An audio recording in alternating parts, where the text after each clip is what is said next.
ただいまから共同記者会見を始めます。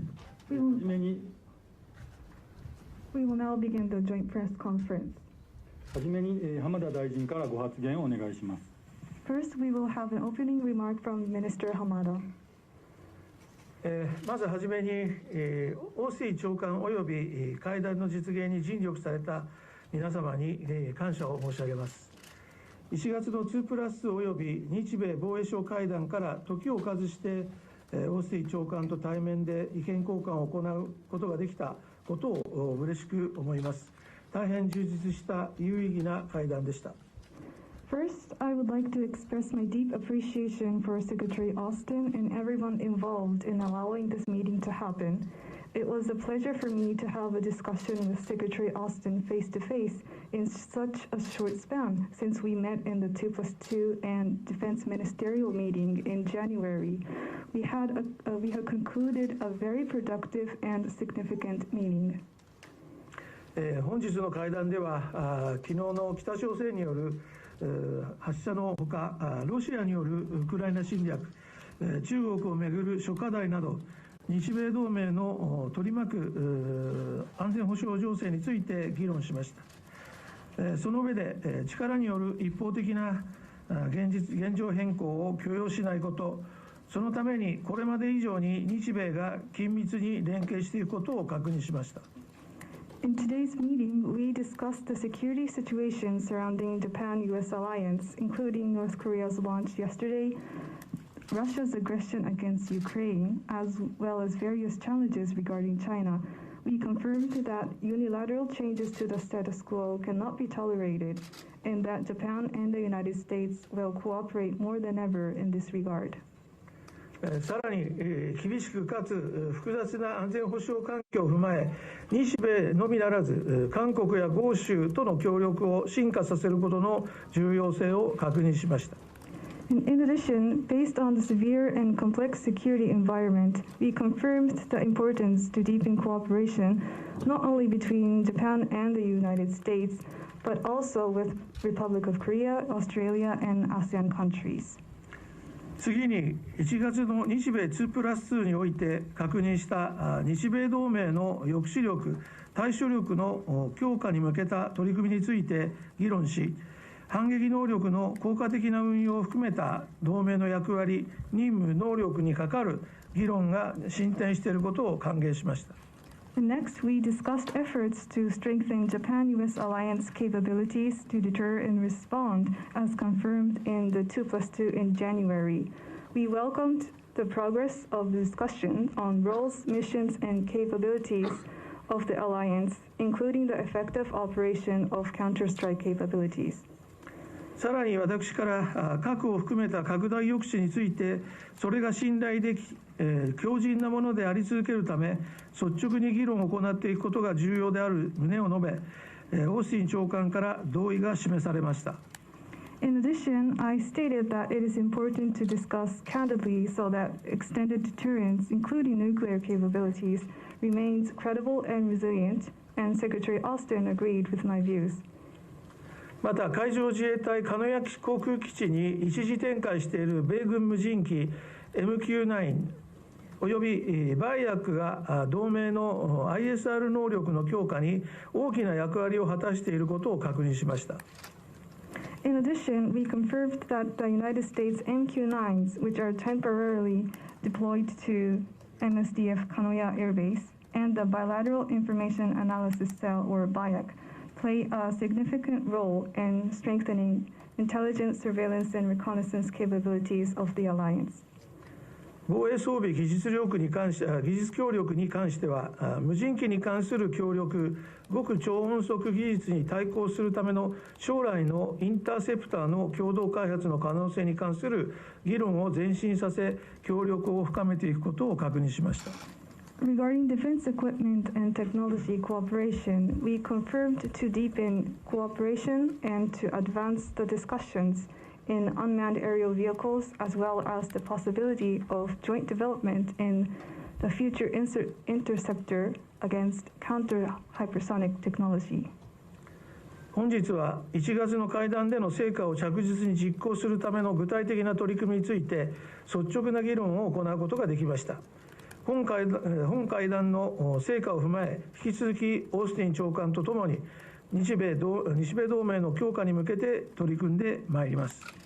Today, we were able to have a frank discussion on specific efforts to steadily implement the outcome of meetings in January. Based on the discussion, I would like to continue to work with Secretary Austin to strengthen the Japan-U.S. alliance. Thank you. 続きまして、オースティン長官、お願いします。Secretary Austin, now the floor is yours. Well, good morning, everyone. Let me start by thanking Minister Hamada for hosting me today. It truly is great to be back in Tokyo at a time of historic momentum in the U.S.-Japan alliance. 皆様おはようございます。まず最初に浜田大臣、本日お招きいただきありがとうございます。本当に、日米同盟における歴史的な勢いを保つ時期に、東京に、戻ることができ、何よりも嬉しいことです。And I'm especially grateful to have the opportunity to visit with service members from both of our countries who stand shoulder to shoulder to uphold our alliance and to strengthen regional peace and stability.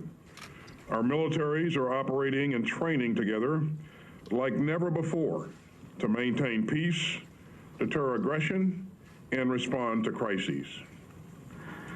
今回の訪問では地域の平和と安定を強化し、同盟関係を支持する、肩を並んで取り組んでいる、米軍の兵士と自衛隊の隊員と交流することができて、大変嬉しくて感謝しています。やはり米軍と自衛隊はかつてないほど協力して訓練しています。それで平和を維持して抑止、侵略を抑止して危機を対応しているわけです。Now, this is a consequential time for our alliance. We are deeply concerned by the PRC's coercive behavior and its attempts to undermine the rules-based international order.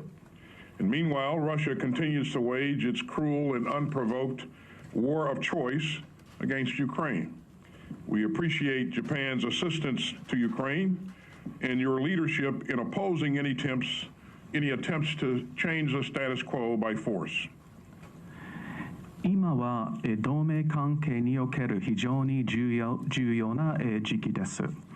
我々は中国による威圧的な行動、ルールに基づく国際秩序を弱める試みなどを大変懸念しています。同時にロシアは引き続きウクライナに対して残酷ないわれのない無用な戦争を続けています。日本はウクライナに支援していて感謝します。そして日本はいかなる力による現状変更の試みも反対していて、よくリーダーシップを発揮しています。And North Korea's dangerous and destabilizing nuclear and missile programs threaten peace and stability in the region and violate international law.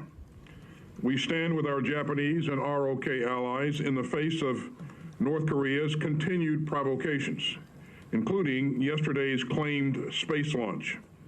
And the United States will take all necessary measures to ensure the security of our homeland and the defense of our allies.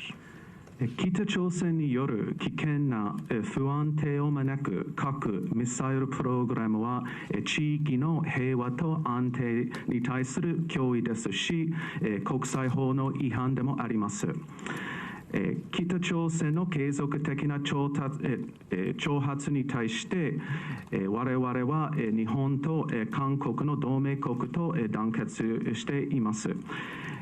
北朝鮮による継続的な挑発には昨日の宇宙発射体の打ち上げもそうです。米国は米国の安全保障を確保するために、同盟国の防衛を実現するために、すべての装置を講じます。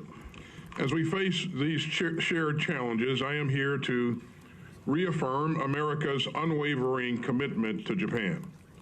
This includes extended deterrence, provided by the full range of U.S. conventional and nuclear capabilities. Together, we will ensure that our alliance remains a cornerstone of peace and security in the Indo-Pacific and beyond. この共通課題に、直面する中、この場を借りてアメリカの日本に対する揺るぎないコミットメントを再確認します。拡大抑止もそれにも含まれています。核および通常兵器を含むあらゆる軍事力による拡大抑止も含まれています。一緒にアメリカと日本は引き続きインド太平洋地域をはじめ世界の平和と範囲の礎である同盟がその礎であることを引き続き確かにします。So I strongly support Japan's updated national security policies, including your decision to increase defense spending and to acquire counter-strike capabilities. And I am proud of our historic decision announced in January to update U.S. force posture in Japan by forward stationing more versatile, mobile, and resilient capabilities.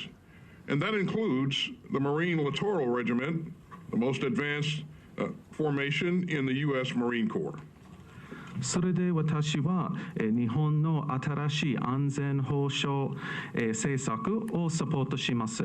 日本の防衛費増加する決定、そして反撃能力を取得する決定もサポートします。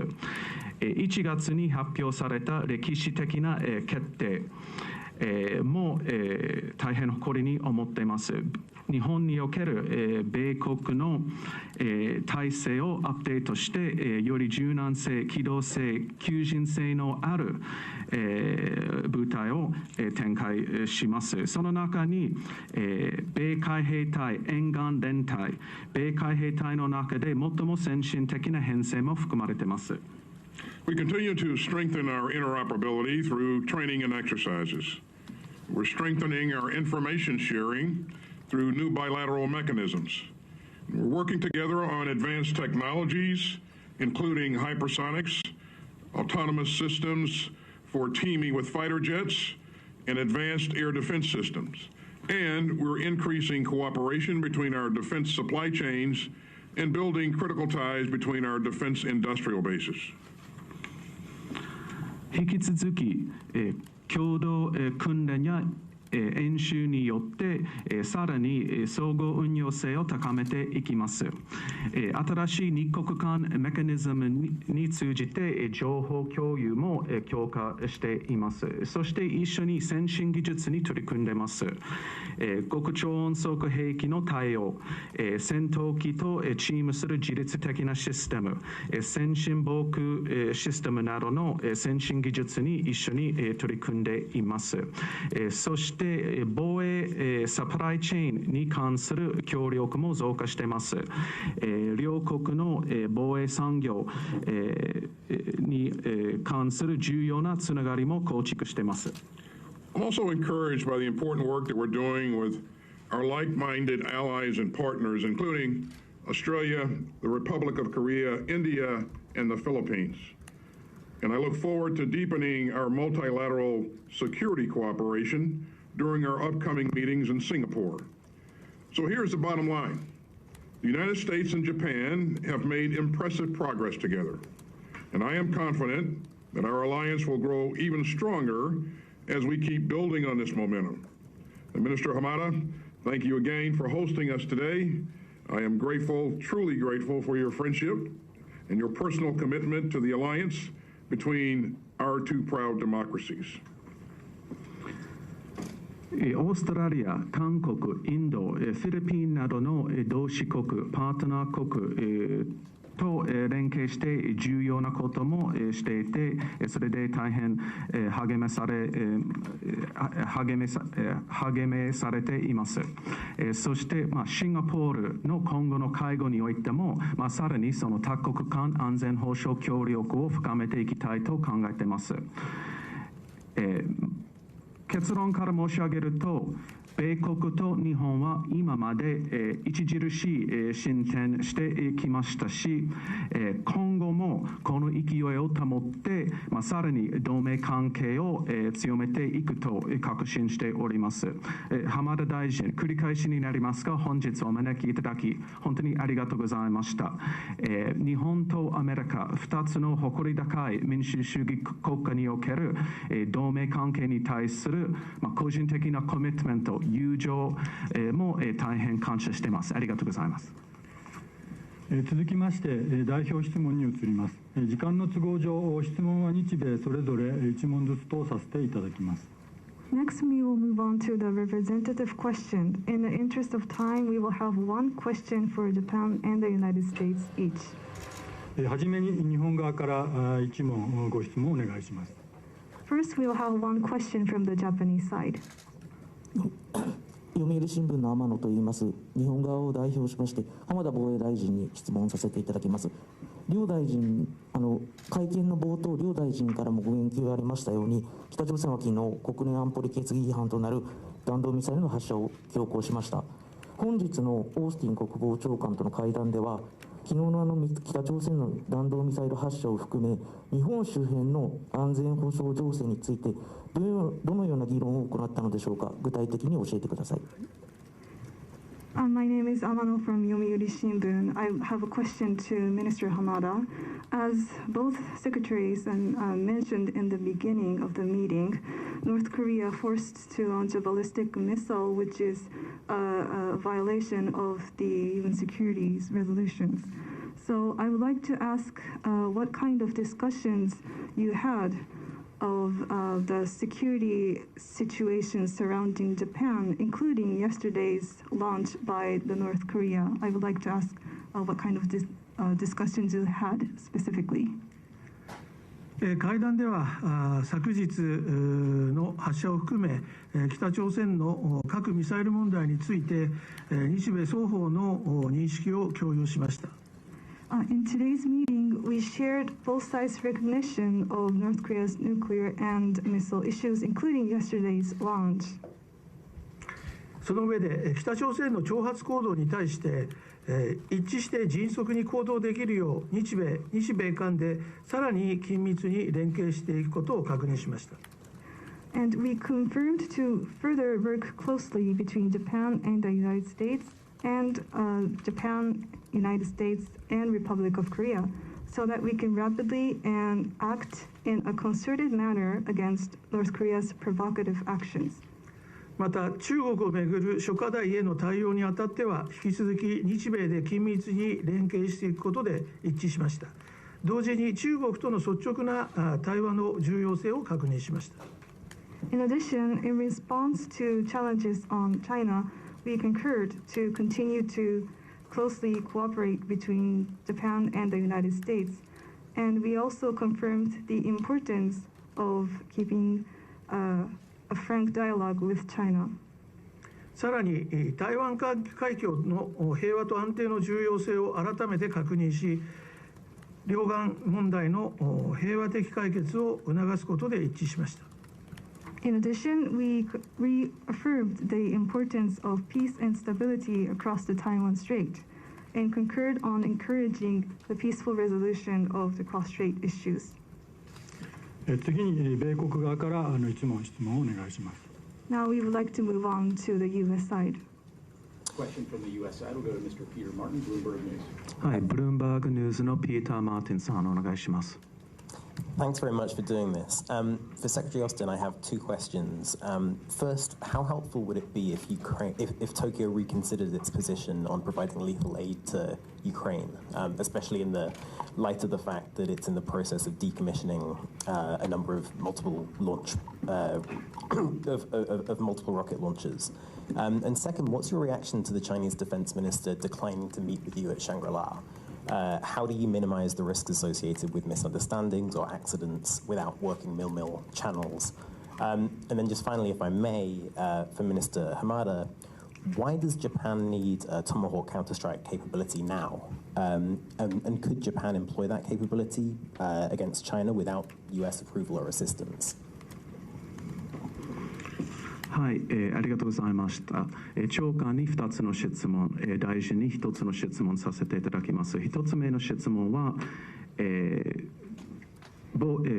長官の意見聞きたいですが、日本はこれからいろいろロケットシステムをリタイアしていくわけですが、例えば東京はウクライナにその致命的な支援、致命的な武器の支援について、支援の可能性についてどう考えているでしょうか。2つ目の質問、最近シャングリラ会合において、中国の防衛省と打ち合わせする、会合するというふうに打診しましたが、やはり中国はそれを拒否したということですが、そのような公式な通信チャンネルがなくて、どのふうにその誤解を避けることができるでしょうか。そして3つ目、浜田大臣に対するご質問ですが、なぜ現在トマホークミサイルも含めたその反撃能力が必要になっているでしょうか。そして米国の協力がなければ中国に対してそのような反撃能力を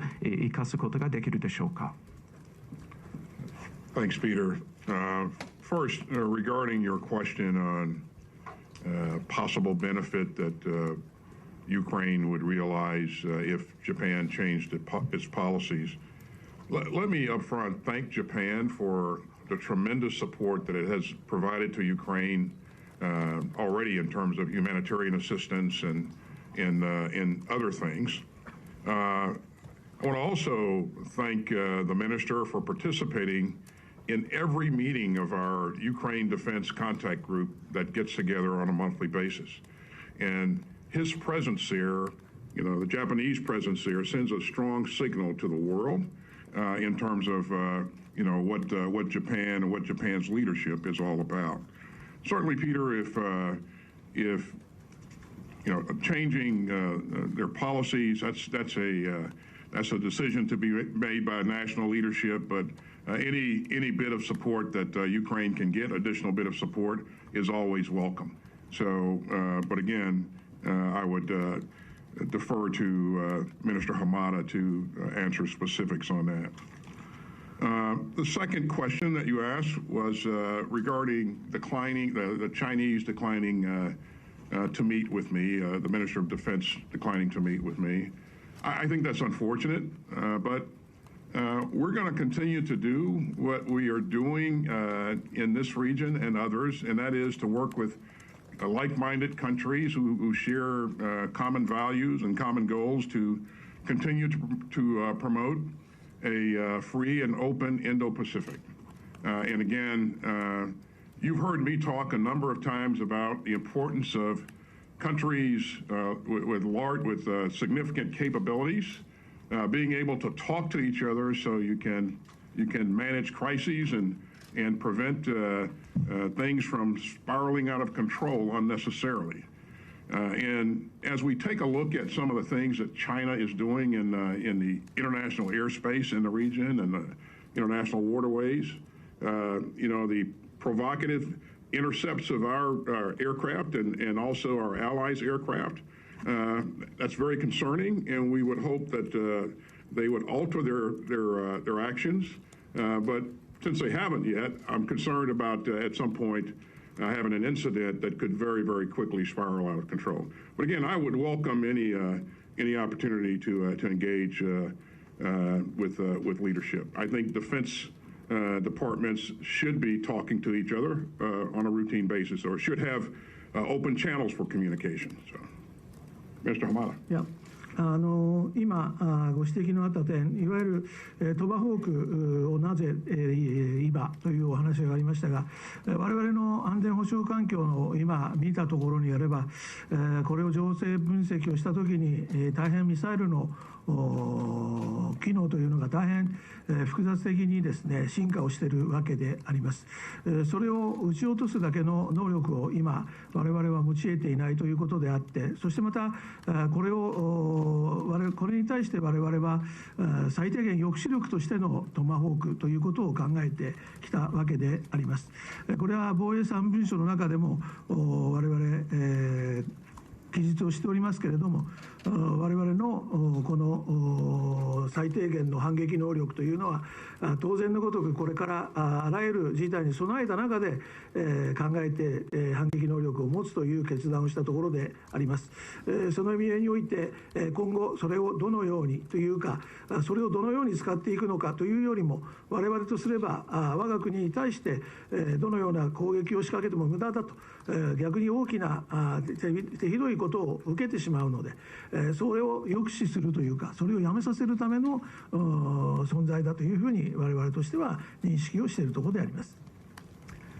ではまず、ピーターさん、最初の質問。もし日本政府は政策を変更したらウクライナにとってどの効果があるか、ということです。まず、最初にこの場を借りて浜田大臣をはじめ日本政府を感謝したいと思います。今までウクライナに多大な支援を提供してくれてます。人道支援をはじめいろいろ支援をよくウクライナ側に、提供しています。そして、大臣自身もこの場を借りて感謝したいと思います。大臣をはじめ、日本政府の代表はすべての UDGC ウクライナ防衛連絡グループの毎月の定例会議に参加されていますが、それを高く評価します。日本はその会合に参加すること、日本の存在を強調しますし、本当に日本がリーダーシップを発揮しているというメッセージを世界に発信していると思います。で、ピーターさんの質問に戻りますが、もちろんウクライナはいろいろ支援を必要としているわけですが、日本の政策変更は日本のリーダーシップが決定すべきことです。もちろんさらにウクライナが支援できればいいんですけれども、これは日本政府の決定ということで、これは私より浜田大臣に聞くべきことです。2つ目の質問ですけれども、やはり中国の防衛省とシンガポールでその会合ができなかった、拒否されたということですが、非常に残念だと私は思ってますが、それにもかかわらず私たちは引き続きいつも通り活動を継続していきます。つまり共通価値観、共通目標を持つ同志国と引き続きその地域において連携して、引き続き自由で開かれたインド太平洋の実現を維持を推進していきます。私はいつもこれを言ってますが、やはり大きな能力を持つ国々を話し合うことが極めて重要だと思います。やはり危機管理、危機回避のためにそれが必要ですし、不必要なエスカレーションを避けるためにその定期的な対話が極めて重要だと思います。最近中国の行動、特に国際の海、国際の上空などで、本当に挑発的な行動をとっているわけですけれども、例えば米国をはじめ他の国の航空機に近づくインターセプトする行動がありますが、それは大きな懸念です。大きな心配事です。やはりそれはより大きい事件にエスカレートする、エスカレートになりになる可能性のある、ことですので、それなりに心配しています。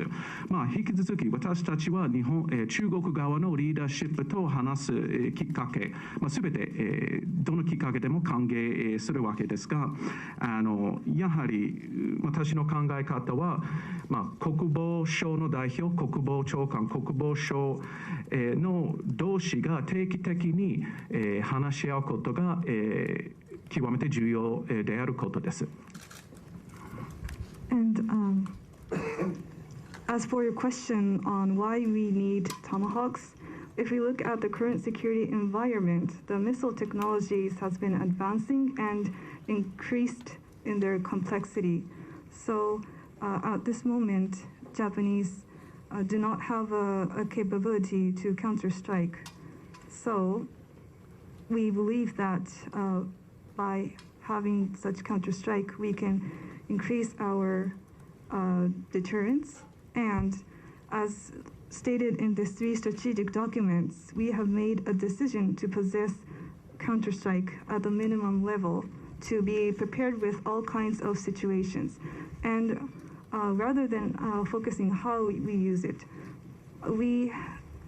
by possessing counter-strike, we believe that we can show deterrence that if Japan is under attack, then it will be met with response. 以上で記者会見を終了いたします。両大臣が退場されるまで記者の方々はしばらくここでお待ちください。Now we will conclude the joint press conference. Please remain in your seat until both ministers exit.